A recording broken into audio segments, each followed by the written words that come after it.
Hello दोस्तों, स्वागत है आपका द स्टडी अड्डा पर। जैसा कि आपका सीटेट का एग्जाम आने वाला है दिसंबर में, तो उसी के लिए ही तैयारी के लिए हम शुरू कर रहे हैं सोशल साइंस की क्लास। तो इसमें हम पीवाईक्यू क्वेश्चंस लगवाने वाले हैं आपके, और ये जो है रिसेंट जो पेपर हुए हैं उसी से रिलेटेड होगा। आप भी अपने मॉक लगाते रहिए और यहाँ से जो है हम प्रैक्टिस शुरू करते हैं अपनी पीवाईक्यू लगाने के लिए। और आपको पता ही होगा कि जो सोशल साइंस है वो 60 मार्क्स का होता है, और इसी तरीके से आपका जो मैथ साइंस है वो भी 60 मार्क्स का होता है। तो 60 मार्क्स के लिए प्रिपरेशन थोड़ी अच्छी चाहिए होती है, तो प्रीवियस ईयर क्वेश्चन लगाना बहुत इंपॉर्टेंट है। तो आइए शुरुआत करते हैं हम इसी सीरीज में पहली वीडियो की। फर्स्ट जो हमारा क्वेश्चन रहेगा वो है भारत के भौतिक मानचित्र यानी फिजिकल जो मैप है उस पर आपको दक्कन का पठार जो होता है वो किस कलर से शो किया जाता है, ऑरेंज, ब्राउन, ग्रीन या येलो। तो बताइए किस कलर से शो किया जाता है दक्कन का पठार। दक्कन का पठार जो है, यहाँ पे दो कलर में आप कंफ्यूजन होगी आपको, एक होगा ब्राउन या भूरा और एक येलो, पीला। तो ये जो दोनों ही कलर हैं आपके, इन दोनों में से किसी भी कलर से हम शो कर सकते हैं दक्कन के पठार को। पर जो सीटेट ने आंसर माना है यहाँ पर पीवाईक्यू में वो येलो कलर यहाँ पे करेक्ट होगा। दक्कन के पठार को आप मैप पे किससे शो करेंगे? येलो कलर से यानी पीले कलर से शो करेंगे। नेक्स्ट क्वेश्चन पे चलते हैं। निम्नलिखित में से मृदा अपरदन और क्षीणता को नियंत्रित करने के उपायों, जो मृदा का अपरदन होता है यानी कि जो सॉइल की अपर लेयर होती है वो हट जाती है, उसके बचाव के लिए हम इनमें से कौन सी चीजें कर सकते हैं? तो फर्स्ट ऑप्शन है मल्च बनाना, दूसरा अति चराई, तीसरा वेदी का फार्म और चौथा ऑप्शन है बीज की फसल उगाना। देखिए इसमें जो है हम ऑप्शन से देखें, सीटेट में एक बहुत इंपॉर्टेंट चीज है कि सीटेट में आप ऑप्शंस को जरूर देखें। ऑप्शंस को जो है आप देखते हैं और उसके बाद जो आपको ऑप्शन नहीं लग रहा है उसे हटा दें, तो उसके बाद आपको करेक्ट आंसर की तरफ आप बढ़ते चले जाएंगे। तो आइए हम देखते हैं यहाँ पर भी मल्च बनाना। मल्च बनाने में हम करते हैं कि जो पत्ते हैं, सूखे पत्ते हैं, उससे जो है मिट्टी को ढक दिया जाता है ताकि उसकी नमी बरकरार रहे।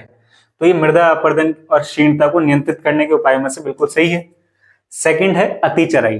अति चराई मतलब हम जानवरों को जो है जो घास के मैदान है वहां पर इस तरीके से छोड़ दे और उससे जो है वो जो है जो वहां पे बिल्कुल जो घास है वो पूरी तरीके से खत्म हो जाए, तो ये जो है मृदा अपरदन को बढ़ावा देगा। तो ये हमारा ऑप्शन गलत हो जाएगा।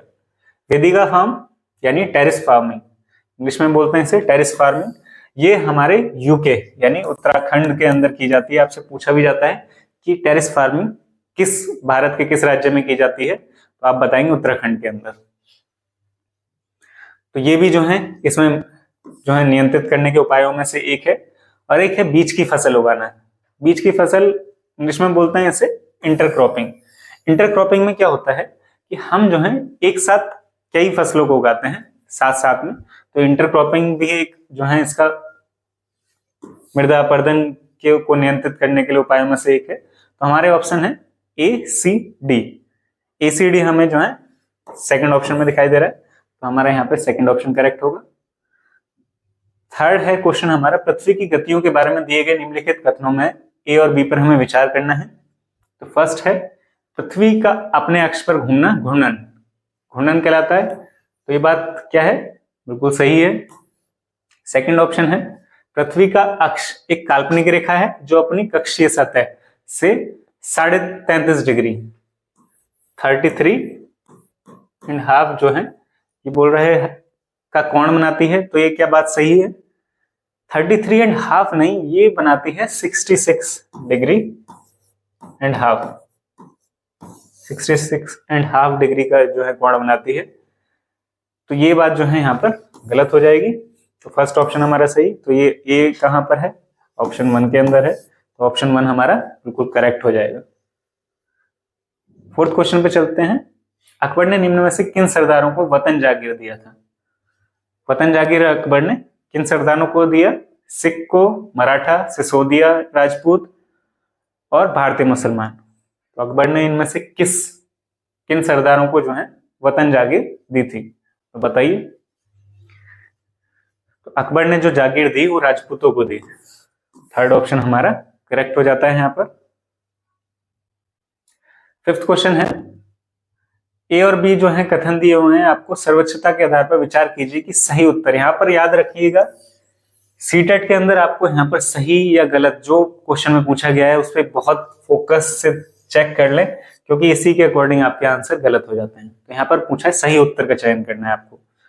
कंपनी ने दावा किया कि उसका अधिकार सर्वोच्च नहीं है, तो जो कंपनी है वो अधिकार कर रही थी कि सर्वोच्च नहीं है उसका दावा। ये क्वेश्चन, ये जो ऑप्शन है बिल्कुल गलत हो जाता है, क्योंकि वो तो अपने आपको सर्वोच्च रख रही थी।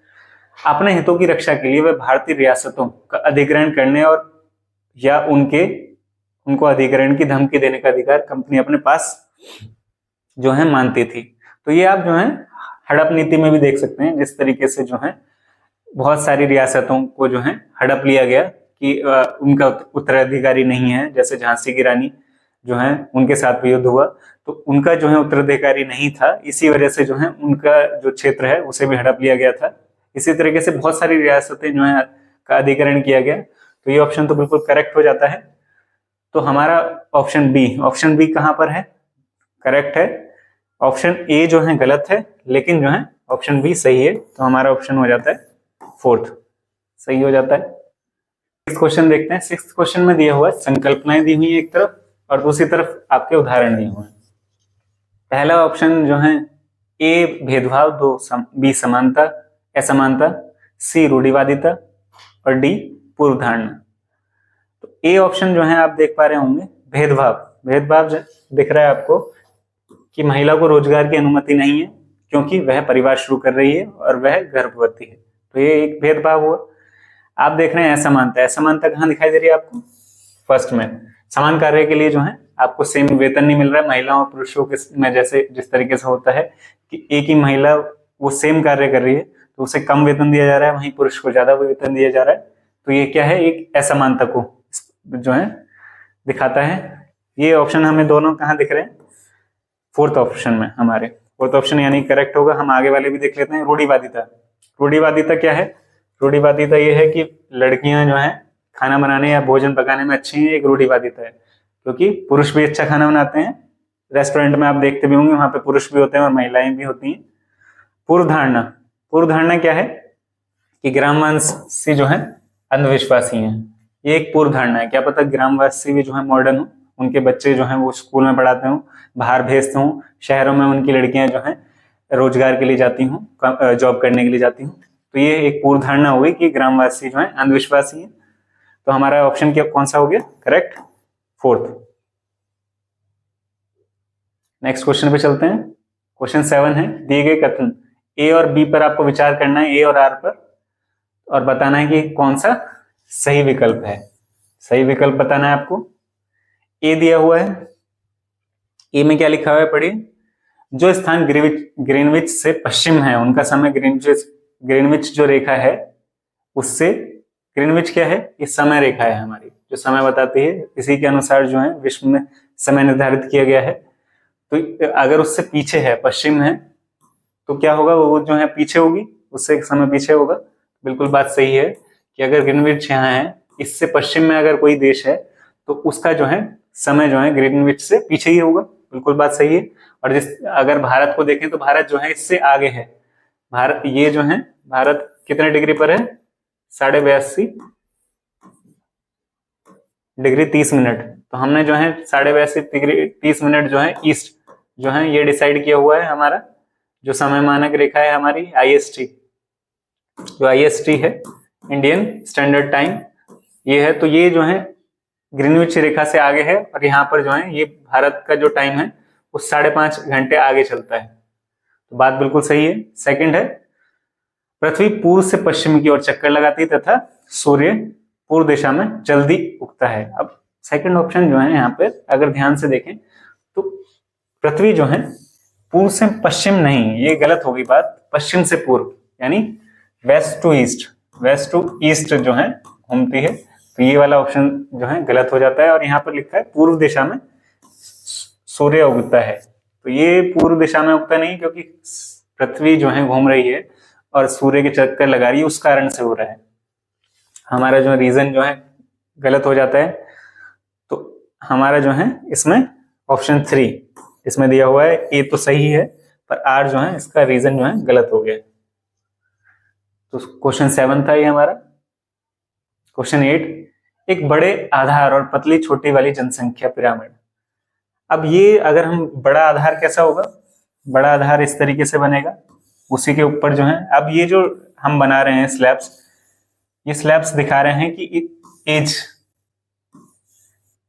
हर स्लैब जो है एक एज दिखा रहा है कि यहाँ पे जो है हमने 0 से 5 यानी बर्थ से 5 ईयर के बच्चे लिए, यहाँ से 5 से 10, 10 से 15, 15 से 25 या 35, 35 से 50 और 50 से 60 और 60 से प्लस में प्लस। तो ये जो हमने जनसंख्या पिरामिड बनाया है, अब हमें बताना, इसी तरीके से बोला था हमने पतली छोटी वाला, तो यहाँ पे छोटी इसकी पतली है, उच्च जन्म दर होगी, यहाँ पे जो जन्म दर है, जो कि जो जन्म लेने वाले बच्चे हैं वो बहुत ज्यादा है, तो ये बात बिल्कुल सही हो जाती है। सेकंड है वृद्ध आयु वर्ग में उच्च मृत्यु दर, तो आप देख ही रहे हैं 60 प्लस तक जाते जाते जो लोग हैं उनकी मृत्यु बहुत ज्यादा हो रही है, तो मृत्यु दर जो है उच्च हो गई, तो ये ऑप्शन बिल्कुल करेक्ट है। तीसरा है ऑप्शन तुलनात्मक रूप से अधिक युवा जनसंख्या, युवा जनसंख्या जो है यहाँ पे ज्यादा है, ये बात भी बिल्कुल सही है। फोर्थ ऑप्शन है शिशुओं में मृत्यु की अधिक दर या जनसंख्या। अब यहाँ पे जनसंख्या के आधार पर देखें तो शिशुओं में मृत्यु दर तो नहीं है इतनी ज्यादा, ये ऑप्शन इनकरेक्ट हो जाता है। तो हमारे एबीसी जो है हमारे बिल्कुल सही ऑप्शन है, ये हमारा 2, ये जो है 2 और 3 जो है ऊपर नीचे हो गया है, तो हमारा जो है एबीसी जो है करेक्ट ऑप्शन है। नेक्स्ट है निम्नलिखित युग्म जो है आपको मैच करना है, एक तरफ जो है शैल दी हुई है और दूसरी तरफ उनकी उत्पत्ति और निर्माण किस तरीके से होता है। 3 तरीके की शैल होती हैं, आग्नेय, अवसादी और रूपांतरित या कायांतरित शैल जिन्हें बोलते हैं। तो आपको बताना है इनसे जो है इनकी उत्पत्ति किस तरीके से होती है, निर्माण इनका किस तरीके से होता है। तो आग्नेय शैल की बात करें, जैसे कि इसके नाम से स्पष्ट है कि ये जो है आग्नेय शैल यानी मैग्मा जो है बिल्कुल जो गर्म मैग्मा होगा उसी से ही बन रही है, तो द्रवित मैग्मा जो होगा इसका ऑप्शन ए का जो है सेकंड हो गया। अवसादी सेल जो है, अब जो ये जो मैग्मा है ये जो है ठंडा होगा और जमा होगा, तो उसके बाद जो है ये अवसादी सेलें बनती हैं, तो ये सेकंड आपको दिख रहा है थर्ड ऑप्शन में, हवा और जल आदि के द्वारा एक स्थान से दूसरे स्थान पर पहुंचकर जमा कर दिए जाते हैं। अब कायांतरित सेल, इन्हीं के जो है ये जो शेल है उच्च ताप और दाब के कारण जो है परिवर्तित हो जाती है, तो कायांतरित शेल। तो ऑप्शन हमें ए का क्या हुआ हमारा सेकंड, ए का सेकंड हमें सिर्फ एक ही ऑप्शन में दिख रहा है। तो आप देख सकते हैं सीटेट में अगर आपको इस तरीके के जो है एक या 2 ऑप्शन भी आते हैं तो आप जो है अपना आंसर लगा सकते हैं। तो हम सिर्फ एक ही ऑप्शन, अगर मैं आग्नेय शैल के बारे में पता हो तो एक ही ऑप्शन से हम जो है इसका आंसर करेक्ट कर सकते थे। 10th क्वेश्चन है हमारा अमेजन बेसिन के बारे में आपको बताना है। यहाँ पर अमेजन बेसिन के बारे में बताना है कि पहला ऑप्शन है पूरे वर्ष यहाँ गर्म और नम्र जलवायु रहती है, यहाँ लोग जो है कर्तन व दहन कृषि यानी कि जो है इसमें क्या होता है कि आप जो है कुछ टाइम के लिए एक जगह रुकते हैं और फिर जो उसकी उपजाऊपन कम हो जाता है तो आप उसे छोड़कर दूसरी जगह चले जाते हैं, कर्तन दहन कृषि होती है। लोग, सी ऑप्शन है, लोग मुख्यतः धान उगाते हैं। और फोर्थ ऑप्शन है बेसिन में कई स्थानों तक पहुंचने के लिए हवाई जहाजों तथा हेलीकॉप्टर का भी प्रयोग किया जाता है। तो आपको क्या बताना है इसमें कि कौन सा विकल्प सही है, इसको बहुत ध्यान दीजिएगा सीटेट में कि क्या पूछा गया है, गलत पूछा गया है या सही पूछा गया है। तो यहाँ पर जो है पहला ऑप्शन चलते हैं, गर्म और नम जलवायु, बिल्कुल सही है। यहाँ लोग कर्तन और दहन कृषि करते हैं, बिल्कुल सही है। यहाँ धान उगाते हैं मुख्यतः, ये वाली बात बिल्कुल गलत है। और बेसिन में पहुंचने के लिए हवाई जहाज और हेलीकॉप्टर का प्रयोग किया जाता है, ये बात बिल्कुल सही है। तो एबीडी जो है बिल्कुल सही ऑप्शन, हमारा ऑप्शन 4 बिल्कुल करेक्ट है अमेजन बेसिन के बारे में। क्वेश्चन 11 आ गया हमारा, लद्दाख के बारे में जो है आपको बताना है कि इनमें से सही विकल्प का चयन करना है, आपको सही विकल्प का चयन करना है। लद्दाख से होकर बहुत सी नदियां बहती हैं, पहला ऑप्शन है। सेकंड है अधिक ऊंचाई होने के कारण यहाँ की जलवायु अत्यधिक ठंडी है। सी ऑप्शन, हिमालय के वृष्टि छाया क्षेत्र में होने के बावजूद यहाँ उच्च वर्षा पाई जाती है। और डी ऑप्शन है, यह क्षेत्र बर्फीली हवाओं एवं तेज जलाने वाले ताप का अनुभव करता है। देखिए एक ऑप्शन जो है इसमें आपको बिल्कुल साफ तौर पे दिखाई दे रहा होगा, लद्दाख को जो है हम क्या बोलते हैं, जिस तरीके से राजस्थान एक गर्म जो है रेगिस्तान कहला जाता है, उसी तरीके से लद्दाख जो है ठंडा रेगिस्तान है। तो रेगिस्तान जिसे हम बोलते हैं वो क्या होता है वहां पर, वहां वर्षा बहुत कम मात्रा में होती है। तो यहाँ पर आप देख रहे होंगे उच्च वर्षा पाई जाती है, तो उच्च वर्षा तो नहीं पाई जाती, तो ये ऑप्शन बिल्कुल रॉन्ग हो जाता है। और सभी ऑप्शन हमारे इसमें सही है। लद्दाख से होकर जो है बहुत सारी नदियां बहती हैं, बिल्कुल सही बात है। अधिक ऊंचाई पे होने के कारण यहाँ पे जो जलवायु होगी वो भी ठंडी होगी, और यहाँ की जो बर्फीली हवाएं हैं, ये ऑप्शन भी बिल्कुल सही हो जाएगा। तो ABD हमारा ऑप्शन बिल्कुल सही होगा, ऑप्शन 4। नेक्स्ट क्वेश्चन पे चलते हैं। इसमें बताना है आपको, भारतीय राष्ट्रीय कांग्रेस ने अंग्रेजों के खिलाफ बहुत सारे आर्थिक मुद्दे उठाए थे, तो उसमें से आपका सही जो उत्तर है उसका चुनाव करना है आपको। ऑप्शन 1 दिया हुआ है, कांग्रेस का कहना था कि भारत में ब्रिटिश शासन की वजह से ही जो है गरीबी और अकाल पड़े हैं। सेकंड, इसने मांग की कि लगान कम किया जाए तथा फौजी जो खर्चे में कटौती की जाए। तीसरा ऑप्शन, इसने सिंचाई के लिए अधिक अनुदान की मांग की। चौथा, मनोरंजन कर के खिलाफ इसने आवाज उठाई। इसमें जो है आपको बताना है कि कौन से ऑप्शन सही हैं। आप ऑप्शन वाइज चलते हैं हम। ऑप्शन वाइज अगर पहला ऑप्शन देखें तो भारत में ब्रिटिश शासन के वजह से जो है गरीबी आई है, ये बात बिल्कुल सही है, कांग्रेस ने बोला ये। और इसने मांग की थी कि फौजी खर्चों में कटौती की जाए, और इसने जो है सिंचाई के लिए अधिक अनुदान की मांग भी की थी, पर मनोरंजन कर के बारे में यहाँ पर कोई बात नहीं हुई। तो हमारा 1 2 3 हमें ऑप्शन 3 में दिखाई दे रहा है, तो ऑप्शन 3 हमारा बिल्कुल करेक्ट आंसर होगा। नेक्स्ट क्वेश्चन हमारा 13, इसमें अशोक के धम्म के बारे में जो है चीजें सही हैं उसके बारे में आपको बताना है। अब अशोक का धम्म आपको याद होगा कि अशोक ने जो है बौद्ध धर्म से प्रेरित जो है एक चीज स्टार्ट की, जिसमें उसने बात की अपनी जनता को जो है कुछ संदेश देने की कोशिश की। जो आप अशोक हैं, अशोक का एक जो है कलिंग की विजय के बाद जो है उसके अंदर बहुत बड़ा चेंज आता है, जिसमें जो है लाखों लोगों की मृत्यु हुई थी। उसके बाद उसने सोचा कि अब जो है मैं कोई भी युद्ध नहीं लड़ूंगा। तो उसके बाद जो चेंज आया, उसने कोशिश की कि जनता के पास भी पहुंचे, इससे जनता का भी कल्याण हो। उसी की सीरीज में उसने धम्म जो है इनका धम्म के विषय में बताना है आपको कि धम्म के अंतर्गत क्या क्या आता था। धम्म का अर्थ क्या होता है, धर्म से, धर्म यानी रिलीजन से रिलेटेड है। इसमें किसी भी देवता की पूजा की आवश्यकता नहीं है। अशोक ने कहा कि हमें जो है किसी भी देवता की पूजा की आवश्यकता करने की जरूरत नहीं है, और ये जो बलि और कर्मकांड है इनकी भी कोई आवश्यकता नहीं है। ये बिल्कुल बात सही है, उस समय जो है बहुत ज्यादा प्रचलित थे। ये धम्म के विचार बुद्ध के उपदेशों से प्रेरित थे, बिल्कुल बात सही है। जो धम्म था ये बुद्ध से प्रेरित था, बौद्ध के उपदेशों से प्रेरित था। और फोर्थ ऑप्शन है, लोगों को धम्म की शिक्षा देने के लिए अशोक ने बौद्ध भिक्षुओं, यहाँ पर जो है बौद्ध भिक्षुओं की बात नहीं की गई थी।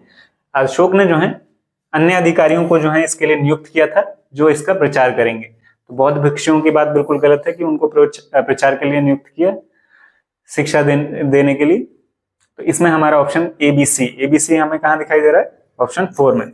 ऑप्शन 4 हमारा बिल्कुल करेक्ट हो जाता है।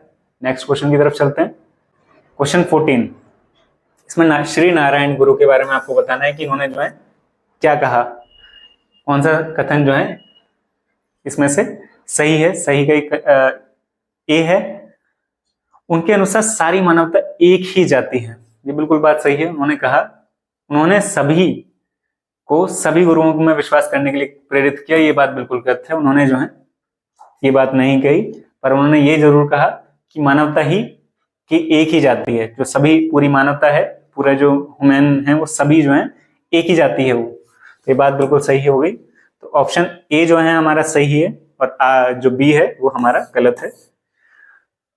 ऑप्शन 3 हो गया हमारा। हम क्वेश्चन 15 पे आ गए हैं।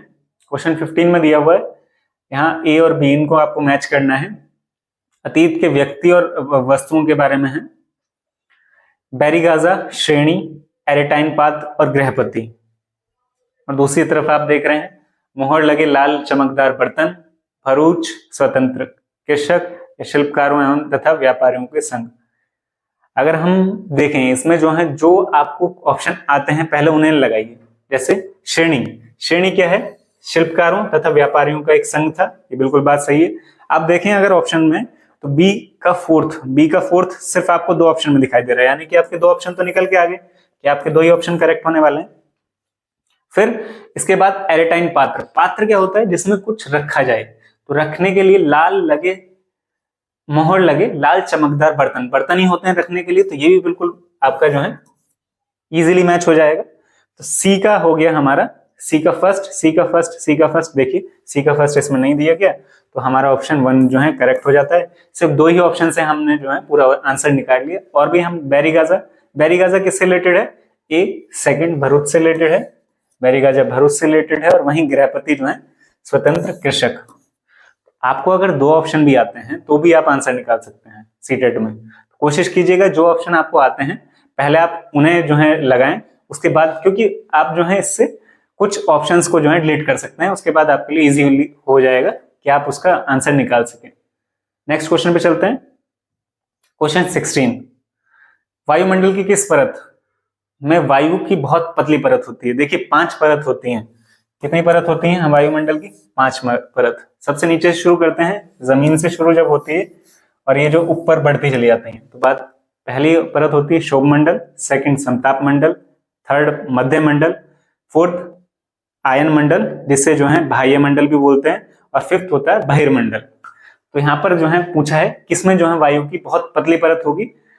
इसमें यहाँ पे बाह्य मंडल, इसी को ही हम आयन मंडल बोलते हैं, आयन मंडल बोलते हैं, आयन मंडल, आयन मंडल भी बोलते हैं इसी। और बहिर्मंडल, बहिर्मंडल बाहर वाली परत है जिसमें वायु की बहुत पतली परत होगी। ये बिल्कुल सही हो जाता है हमारा, क्योंकि इसी के अंदर जो है वायु की बहुत पतली परत पाई जाती है। नेक्स्ट क्वेश्चन 17, विविधता में एकता, ये जो मुहावरा दिया ये किसने दिया? इन ऑप्शंस को देखिए किसने दिया। पहला ऑप्शन है पंडित जवाहरलाल नेहरू जी ने दिया, मोहनदास करमचंद जी ने दिया, गांधी जी ने दिया यानी सुभाष चंद्र बोस जी ने दिया, या वल्लभ भाई पटेल जी ने दिया। किसने दिया ये? Unity in diversity, unity in diversity किसने दी? ये मुहावरा फ्रेज किसने दिया? ये दिया हमारे जवाहरलाल नेहरू जी, जो कि फर्स्ट पीएम थे और सबसे लंबा कार्यकाल भी इन्हीं का ही रहा है। 18th क्वेश्चन आ गया हमारा, निम्नलिखित में से कौन सा कथन 12वीं सदी की मंदिर निर्माण में प्रयुक्त शिल्प विज्ञान तकनीक के विकास में सही है? तो 12th सेंचुरी में जो मंदिर का निर्माण किया गया उससे रिलेटेड कुछ ऑप्शन दिए हुए। अधिरचना का भार शिखरों पर डाल दिया जाता था, और सेकंड है निर्माण में बलुआ पत्थर व पत्थर के छोटे टुकड़े के मिश्रण का तेजी से प्रयोग होने वाला लगा। तो अगर हम पहला ऑप्शन देखें तो अधिरचना का भार जो है शिखरों पर नहीं डाला गया इसमें। और सेकंड ऑप्शन है बलुआ पत्थर, बलुआ पत्थर जो है इससे पहले यूज हो रहे थे। बलुआ पत्थर का प्रयोग जो है 10th सेंचुरी के आसपास हो रहा था। 12th सेंचुरी में जो है इसका जो है प्रयोग कम होने लगा था। तो ये जो है ऑप्शन बिल्कुल गलत हो जाता है ये भी। तो हमारा जो है ए और बी दोनों सही नहीं है, यानी 4th ऑप्शन करेक्ट हो जाएगा। नेक्स्ट क्वेश्चन 19th क्वेश्चन पे आ गए हम। ग्राम भोजक के बारे में बताना है आपको कि इससे रिलेटेड कौन सा ऑप्शन सही है। तो ग्राम भोजक जो है अक्सर एक ही परिवार के लोग जो है इस पद पर जो है कई पीढ़ियों तक बने रहते थे। बिल्कुल बात सही है, एक ही परिवार के लोग होते थे जो कई पीढ़ियों तक जो है इसी पद पर बने रहते थे। उनके पहले पिता थे, फिर उनके बेटे, इसी तरीके से ये जो है चलता रहता था। इनकी जमीन पर इनके दास और मजदूर, इनकी जमीन पर कौन काम करेगा?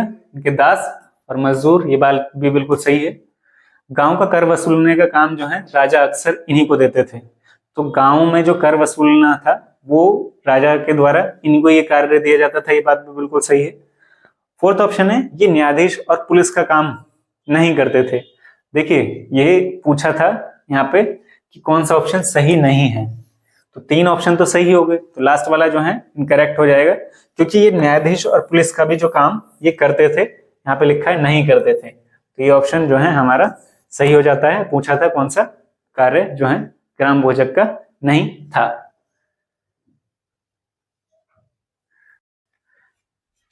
तो अब बात करते हैं हमारे क्वेश्चन 20 की।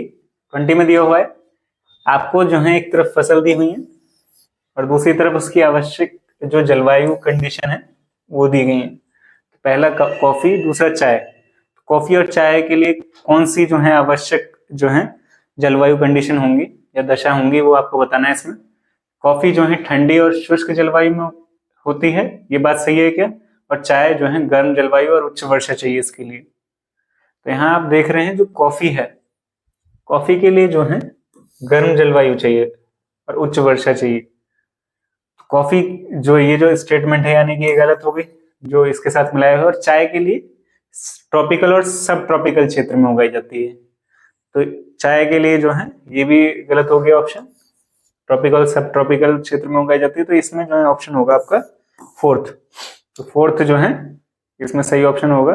भारत में चाय जो है किस राज्य में सबसे ज्यादा उगाई जाती है? भारत में कहा? असम। असम के अंदर सबसे ज्यादा मात्रा में जो है उगाई जाती है चाय। 21वां क्वेश्चन है, भूतपूर्व रियासत श्रेणी लागू थी।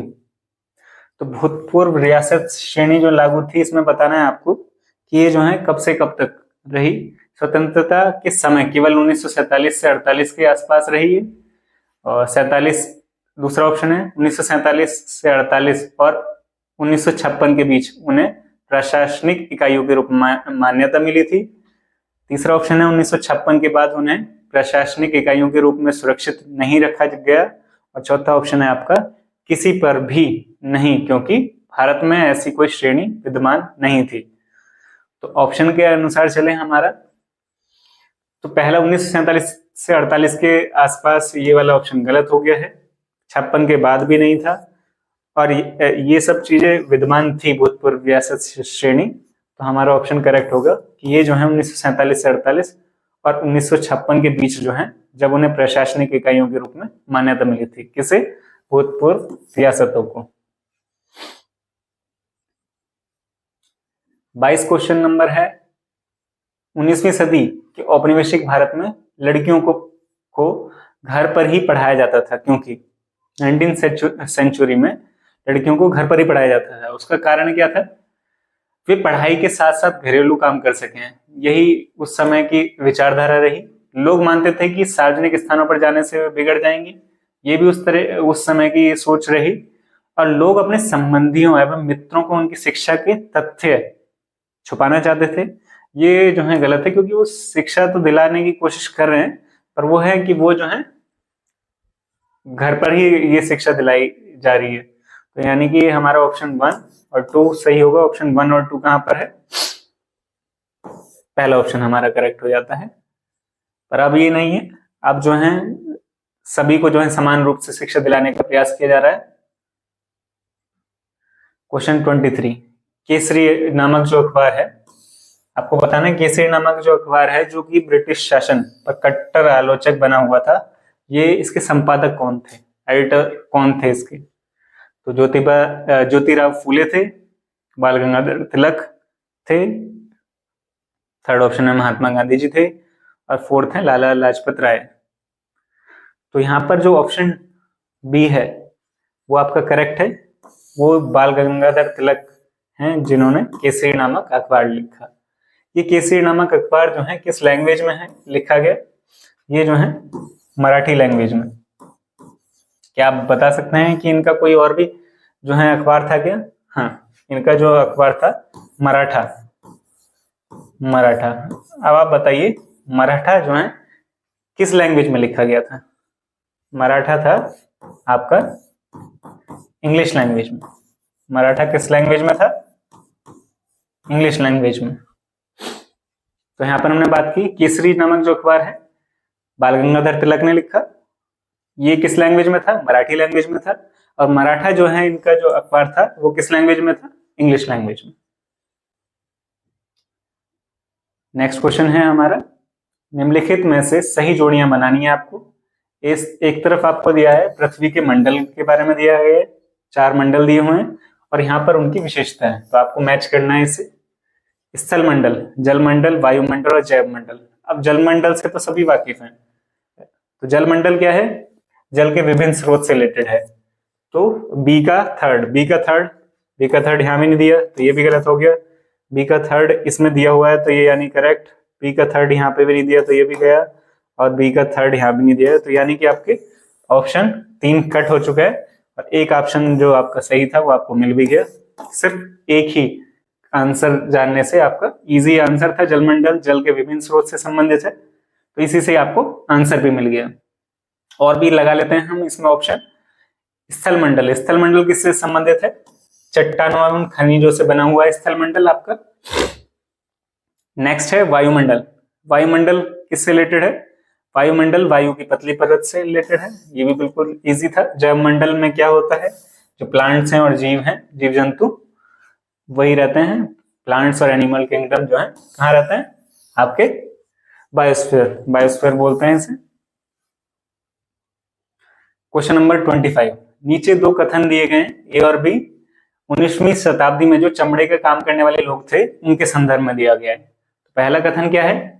पहले विश्व युद्ध के दौरान सेना के लिए जूतों की जबरदस्त मांग पैदा हो गई थी, क्या ये बात सही है? तो बी ऑप्शन है, सामान्य जातियों के गरीब लोगों ने इस अवसर को देखा और सेना हेतु जूते आपूर्ति के लिए तैयार किए गए। तो इसमें जो है दो ऑप्शन दिए गए हैं, आपको बताना है कि कौन सा करेक्ट है। पहला ऑप्शन जो है 19वीं सेंचुरी में चमड़े का काम करने वाले से रिलेटेड है। फर्स्ट में दिया हुआ है विश्व युद्ध के दौरान जो है सेना के लिए जूतों की जबरदस्त मांग पैदा हो गई थी, बिल्कुल सही, क्योंकि उस समय जूतों की मांग बहुत ज्यादा हो गई थी। सेकंड है कि गरीब जातियों, सामान्य जातियों के गरीब लोगों ने जो है इस अवसर का, इसे जो है कैसा देखा? अवसर के तौर पे देखा? नहीं, ये जो है गलत हो गया ऑप्शन, यानी आपका ए सही और बी गलत। ये आपको यहाँ दिखाई दे रहा होगा, ए सही लेकिन बी गलत, तो ऑप्शन 3 आपका करेक्ट। नेक्स्ट क्वेश्चन पे चलते हैं। 26 है, मुगल राजस्व व्यवस्था जिनमें हर फसल के लिए क्या किया हुआ था? राजस्व दर की अलग सूची बनाई गई थी, उसे कहते हैं।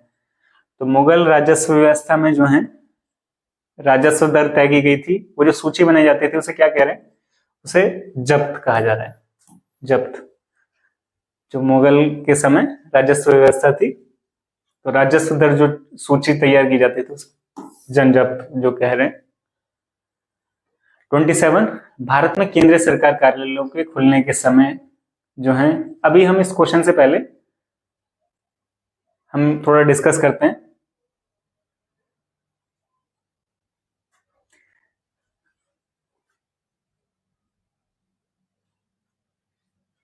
डिस्कशन जो है, जैसे आप जानते होंगे कि आईएसटी यानी इंडियन स्टैंडर्ड टाइम जो है हमने माना हुआ है 82 एंड हाफ, यानी हम उसके लिए क्या लिखते हैं?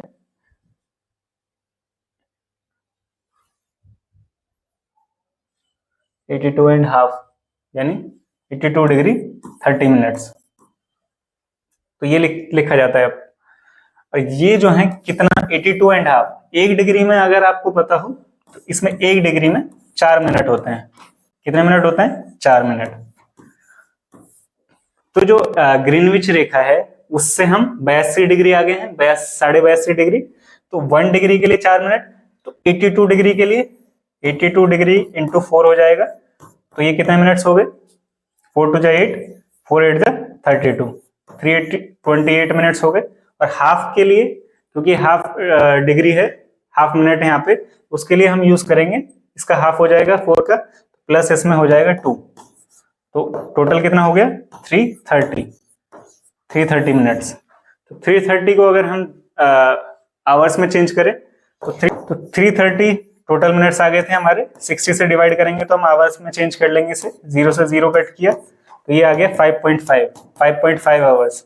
5.5 आवर्स मतलब 5 आवर्स 30 मिनट्स। तो ये आपको सभी को पता होगा कि 5 आवर 30 मिनट्स होता है, पर आता कैसे है 5 आवर 30 मिनट्स, ये आपको बताया है यहाँ पे। तो आइए अब क्वेश्चन पे चलते हैं हम अपने। यहाँ पे बोला गया है कि भारत में केंद्रीय सरकार कार्यालयों के खुलने का समय है 9 बजे, इंडियन स्टैंडर्ड टाइम के अनुसार 9 बजे सुबह खुलते हैं। चेन्नई के पास जो है 80 डिग्री पूर्वी देशांतर तथा ईटानगर जो है वो 92 डिग्री 45 मिनट्स पर स्थित है। तो आपको बताना है उनका जो कार्यालय जब खुलेगा उस समय क्या टाइम हो रहा होगा। 9 बजे जो है भारत में खुलने का समय है। तो अब ये 80 डिग्री जो है, 80 डिग्री जो है जो हमारा आईएसटी है, आईएसटी अभी आपको बताया 82 डिग्री 30 मिनट, 82 एंड हाफ हो गया, और यहाँ पर जो है ये दिया हुआ है 82 डिग्री, तो हम 2 एंड हाफ डिग्री के लिए चेंज करेंगे, तो 2 डिग्री के लिए कितना होगा? 1 डिग्री बराबर कितना था पहले ये बताएं। 1 डिग्री बराबर 4 मिनट था। 2 डिग्री बराबर कितना हो गया, 8 मिनट्स हो गए। और हाफ डिग्री के लिए इसमें प्लस कितना हो जाएगा, प्लस 2 मिनट हो जाएंगे। तो टोटल कितना मिनट हुआ, टोटल हो गया हमारा 10 मिनट्स, टोटल 10 मिनट्स। 10 मिनट्स जो हमारा चेन्नई है, चेन्नई में टाइम क्या होगा, चेन्नई में टाइम होगा उससे पहले, IST यहाँ पर है उससे पहले है, तो हम जो है जो टाइम दिया हुआ है उसमें भी 10 मिनट माइनस कर देंगे। तो 9 बजे जो है इंडिया में खुलने का टाइम है कार्यालय, तो उससे 10 मिनट पहले कितना हो रहा होगा, 8:50 AM। 8:50 AM कहाँ दिया हुआ है, 8:50 AM यहाँ पे दिया हुआ है, तो ये ऑप्शन हमारा करेक्ट हो जाता है। सेकंड निकालना चाहें तो आप निकाल सकते हैं। आप जो है ऐसे क्वेश्चन का आंसर निकालेंगे। 92 डिग्री दिया हुआ है, ईटानगर का टाइम 45 मिनट्स। तो आप जो है इसको जो है चेक करेंगे कि ये जो है करेक्ट है कि यही टाइम आएगा क्या, ये आप चेक करके बताएंगे कमेंट में। नेक्स्ट क्वेश्चन पे चलते हैं हम। सरकार ने ऐसे कानून पारित किए हैं जिसने उन संगठनों में बालवाड़ी यानी क्रैच सुविधा क्या होती है, जो महिलाएं हैं अगर किसी कंपनी में काम करती हैं, किसी कार्यालय में काम करती हैं, तो उनका जो बेबी है, छोटा जो बच्चा है, उसके रख रखाव के लिए जो है क्रैच बनाए जाते हैं, जहां पर उस बच्चे को जो है वो रख सकती हैं। और दूध पिलाने के लिए, क्योंकि एक बच्चा जो है उसको 6 मंथ तक मदर के पास ही रखा जाता है, तो वो क्योंकि मदर पे ही डिपेंड होता है, तो ऐसे क्रैच व्यवस्था में वहां पर जो है कुछ महिलाएं होती हैं जो उनका ध्यान रखती हैं, तो उसमें रखा जाता है। तो ये क्रैच व्यवस्था के लिए जो है सरकार ने जो है ऐसे इसके लिए कानून पारित किया, जिसमें जो है कितनी महिलाएं होंगी जहां पर जो है महिला कर्मचारी की संख्या इससे अधिक होगी, किससे अधिक, 10 से अधिक, 15 से, 25 से या 30 से अधिक होगी, वहां पर क्रैच सुविधा होगी। बताइए कितनी महिलाएं होनी चाहिए, तो महिलाओं की संख्या कितनी होगी, 30। जहां पर 30 या उससे अधिक महिलाएं होंगी वहां पर क्रैच व्यवस्था जो है, क्रैच की सुविधा अनिवार्य रूप से होगी। 29 क्वेश्चन पे आ गए हम, पढ़िए क्वेश्चन। पृथ्वी की शैलें वे शैलें जो पृथ्वी के निर्माण के 30 करोड़ वर्ष पश्चात बने हैं, तो उन्हें क्या कहते हैं। ये जो है विश्व की नवीनतम शैलें मानी जाती हैं, पहला ऑप्शन। सेकंड है पश्चिमी ऑस्ट्रेलिया में स्थित हैं ये वाली शैलें। थर्ड ऑप्शन है पूर्वी यूरोप में स्थित हैं ये शैलें। और फोर्थ ऑप्शन है हिमालय क्षेत्र में स्थित हैं। तो बताइए जो पृथ्वी की जो शैलें हैं जो उसके 30 करोड़ वर्ष पश्चात जो उसके बाद बनी है, पश्चात बनी है, किसके, पृथ्वी के निर्माण के, जब पृथ्वी बन गई थी उसके भी 30 करोड़ साल बाद जो चट्टानें बनी, वे कहाँ पाई जा रही हैं, ये पश्चिमी ऑस्ट्रेलिया में स्थित है। 30 क्वेश्चन। इतिहास की गूढ़ लिपि का अर्थ निकालने लिखने में पुरातत्वविद एक महत्वपूर्ण भूमिका निभाते हैं। तो आर्कियोलॉजिस्ट जो है, एक इंपॉर्टेंट आर्कियोलॉजिस्ट कौन होते हैं, जो कि जो है इतिहास से संबंधित जो साक्ष्य मिले हैं हमें, उसे जो है जांचते हैं, परखते हैं और उससे बनाने का प्रयास करते हैं कि इतिहास में आखिर हुआ क्या था, यही देखने का प्रयास करते हैं। तो वो जो है इसमें से आपको बताना है कि इसमें से कौन सा गलत है, आपको सही नहीं है छांटना है। तो पहला ऑप्शन है भवनों, चित्रों यानी पेंटिंग्स और मूर्तियों के अवशेषों का अध्ययन करते हैं क्या वो इसके लिए। तो पुरातत्वविद जो है, बिल्कुल सही बात है, इनका अध्ययन करते हैं। औजारों, हथियारों, बर्तनों, पेन आदि की प्राप्ति के लिए छानबीन और खुदाई करते हैं, ये भी बात बिल्कुल सही है। जानवरों, पक्षियों, मछलियों की हड्डियों को ढूंढने का कार्य करते हैं, ये भी बात बिल्कुल सही है। लिखित सामग्री, यहाँ पे लिखित सामग्री की बात हुई है, पुरातत्वविद जो है ये कार्य नहीं करते। पुरातत्वविद जो है उन साक्ष्यों की जांच कर रहे हैं जो हमें मटेरियल के तौर पर मिल रहे हैं, तो यहाँ पर जो है लिखित साक्ष्य की जांच नहीं हो रही है, तो ये ऑप्शन गलत हो गया, यानी कि हमारा ऑप्शन जो है यही जो है हमारा ऑप्शन हो जाएगा ऑप्शन डी, ऑप्शन 4 जो है हमारा करेक्ट हो जाएगा।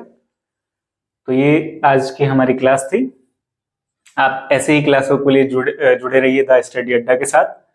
आगे भी जो है हमारी ये सीरीज जारी रहेगी 20 क्वेश्चन के साथ। आप जो है इसमें जुड़े रहें। 30 क्वेश्चन के साथ जो है हमारी ये सीरीज आगे बढ़ती रहेगी। इसी तरीके से पेपर की तैयारी आप रेगुलर करते रहें, क्वेश्चन लगाते रहें। Thanks guys, thanks for watching. हमारी वीडियो को जो है ज़्यादा से ज़्यादा शेयर करें, चैनल को सब्सक्राइब करें और वीडियो को लाइक करें। Thank you.